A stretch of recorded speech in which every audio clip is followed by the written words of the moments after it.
નમસ્કાર મિત્રો, તો ફરી એક આજના આ નવા વિડીયોમાં તમારું સ્વાગત છે। તો મિત્રો આજે આપણે વાત કરવાની છે કે પીએમ કિસાનનો 21મો હપ્તો ક્યારે આવશે। અને મિત્રો આ વખતે 2000ના બદલે 6000 મળવાના છે 21મો હપ્તો। અને પાક નુકસાન સહાયમાં જે પણ ખેડૂતને પાક નુકસાન થયું હશે તેને 100% વળતર મળશે। એટલે કે પાક વાવેતર માટે તમારે જેટલો પણ ખર્ચો થયો હશે તે સરકાર ચૂકવશે। અને 21મો હપ્તો ક્યારે આવશે તે આપણા આગળના વિડીયોમાં જોઈશું। અને મિત્રો પાક નુકસાન સહાયનો લાભ લેવા શું કરવું પડશે તે આપણે આગળના વિડીયોમાં જોઈશું। તો આગળનો વિડીયો જોતા પહેલાં ચેનલ પર નવા હોય તો ચેનલને સબસ્ક્રાઈબ કરી દેજો। તો મિત્રો આપણે આગળ વાત કરીએ કે 947 કરોડનું કૃષિ રાહત પેકેજ જારી કર્યું છે।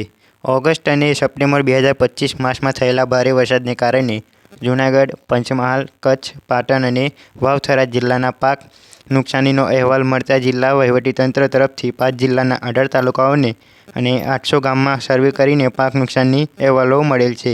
તો મિત્રો પાક નુકસાન સહાય યોજનામાં 947 કરોડનું પેકેજ જારી કરવામાં આવ્યું છે સરકાર દ્વારા। તો મિત્રો આપણે આગળ વાત કરીએ કે ગુજરાત સરકાર દ્વારા 5 જિલ્લાના 18 તાલુકાના નુકસાનગ્રસ્ત ખેડૂતોને સહાય ચૂકવવાનું નક્કી કરવામાં આવ્યું છે। જેના માટે એસડીઆરએફની જોગવાઈ મુજબ 563 કરોડ અને રાજ્ય સરકાર દ્વારા 384 કરોડની વધારાની સહાય ઉમેરીને 947 કરોડનું કૃષિ પેકેજ જારી કરવામાં આવ્યું છે। તો મિત્રો એસડીઆરએફ તરફથી 563 કરોડ અને રાજ્ય સરકાર દ્વારાથી 384 કરોડનું પેકેજ એમ કરીને 947 કરોડનું કુલ પેકેજ આવ્યું છે। તો પાક નુકસાનમાં જે પણ ખેડૂતને પાક નુકસાન થયું હશે તેમને તેમનું નુકસાનનું ભરપાઈ મળી જશે સરકાર દ્વારા। તો મિત્રો આપણે આગળ વાત કરીએ કે વાવેતર કરેલા નિષ્ફળ પાકોમાં 33% નુકસાન। ખરીફ 2025 કે 26 ઋતુના વાવેતર કરેલા બિનપિયત ખેતી પાકોમાં 33% કે તેથી વધારે નુકસાન થયું હોય તો એસડીઆરએફના નોર્મ્સ મુજબ વાવેતર વિસ્તારની મર્યાદામાં પ્રતિ હેક્ટર મળવાપાત્ર જથ્થો 8500ની સહાય તેમજ રાજ્ય બજેટ હેઠળ 3500 એમ કુલ કરીને 12000 પ્રતિ હેક્ટર લેખે ખાતા દીઠ મહત્વ સરકારી યોજના હેક્ટરની મર્યાદામાં સહાય આપવામાં આવશે।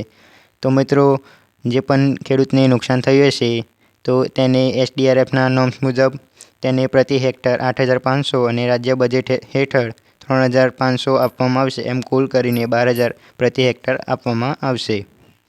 તો મિત્રો આપણે આગળ વાત કરીએ કે વરસાદી પાકોમાં 33% કે 33%થી વધારે નુકસાન થયું હોય તો એસડીઆરએફના નોર્મ્સ મુજબ વાવેતરની વિસ્તારની મર્યાદા પ્રતિ હેક્ટર મળવાપાત્ર 17000ની સરકારી સહાય તેમજ રાજ્ય બજેટ હેઠળ 5000 એમ કુલ કરીને 22000 પ્રતિ હેક્ટર ખાતા દીઠને આપવામાં આવશે।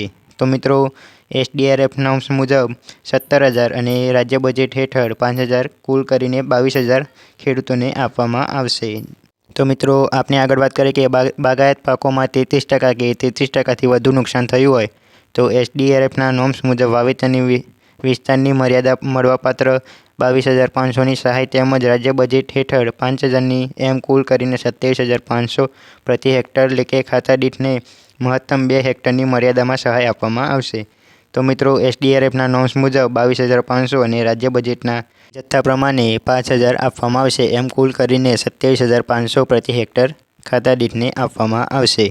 તો મિત્રો આપણે આગળ વાત કરીએ કે પીએમ કિસાનનો 21મો હપ્તો ક્યારે આવશે એટલે કે તેની તારીખ કઈ છે। તો પીએમ કિસાનના 21મા હપ્તાની તારીખ સરકાર તરફથી મળેલી માહિતી અનુસાર પીએમ કિસાન યોજનાનો 21મો હપ્તો નવેમ્બરના પહેલા અઠવાડિયા સુધીમાં ખેડૂતોના ખાતામાં જમા થઈ જશે। તો મિત્રો નવેમ્બરના પહેલા અઠવાડિયા સુધીમાં ખેડૂતોના ખાતામાં જમા થઈ જશે। કૃષિ વિભાગે હપ્તાના વિતરણ માટેની તૈયારીઓ પૂર્ણ કરી લીધી છે અને લાભાર્થીઓની યાદી પોર્ટલ પર અપડેટ કરી લીધી છે।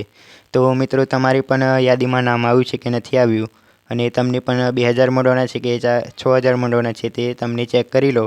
જે ખેડૂતોની ઈકેવાયસી અને બેંક ચકાસણી પૂર્ણ થઈ ગઈ છે તેમને તેમનો સમયસર ખાતામાં ભંડોળ પ્રાપ્ત થઈ જશે એટલે કે 21મો હપ્તો મળી જશે।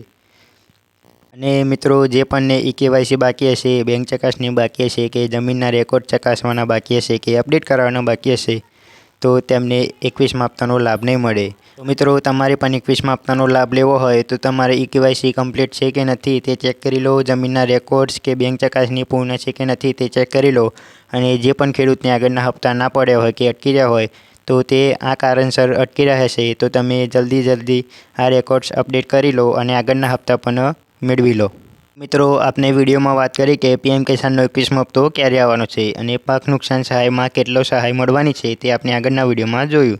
તો મિત્રો વિડીયો પસંદ આવ્યો હોય તો વિડીયોને લાઇક કરજો, શેર કરજો અને કંઈ પણ ખબર ના પડી હોય તો કોમેન્ટ કરજો અને ચેનલ પર નવા હોય તો ચેનલને સબસ્ક્રાઈબ કરી દેજો।